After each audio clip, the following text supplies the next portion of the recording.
Banyak dari kaum muslimin menganggap akhlak itu adab, adab itu akhlak.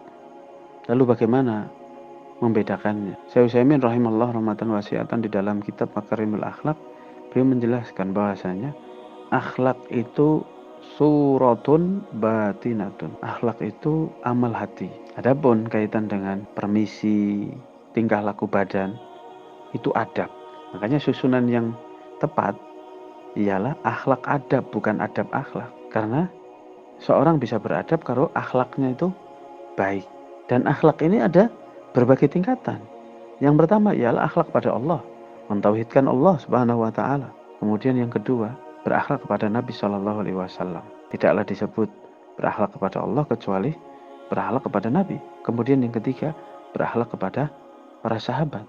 Tidaklah seorang cintanya benar kepada Nabi kecuali harus mengikuti pemahaman dari sahabat. Al-Qur'annya sama, hadisnya sama. Kenapa kok prakteknya beda? Karena tidak menggunakan pemahamannya sahabat. Kemudian yang keempat, akhlak kepada orang tua. Orang tua dibagi menjadi dua, yaitu orang tua yang melahirkan, orang tua yang mengajarkan ilmu agama. Kemudian yang kedua, orang tua yang melahirkan. Dan orang tua yang mengajarkan agama ini lebih tinggi. Siapa ini? Ustadz kita, guru-guru kita, kiai kita yang mengajarkan agama kita. Itu lebih tinggi dibandingkan orang tua kita yang melahirkan. Kenapa? Karena orang tua yang mengajarkan ilmu agama, mengajarkan berbakti kepada orang tua yang melahirkan, bapak kandung dan ibu kita.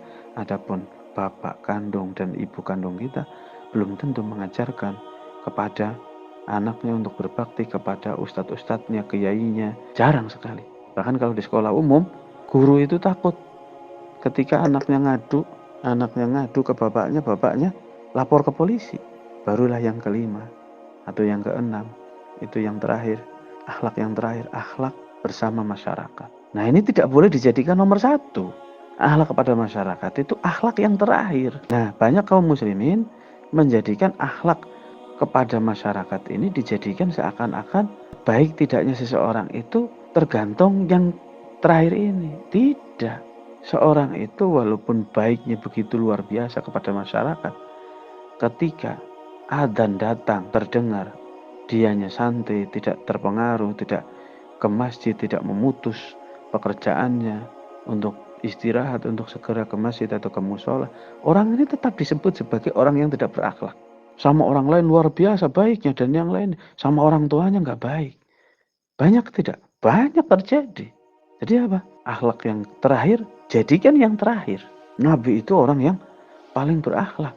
Tapi di saat Nabi SAW jadi Nabi, yaitu diutus jadi Nabi, beliau dituduh sebagai orang yang berakhlak, tidak berakhlak, dan tidak beradab. Sebabnya apa?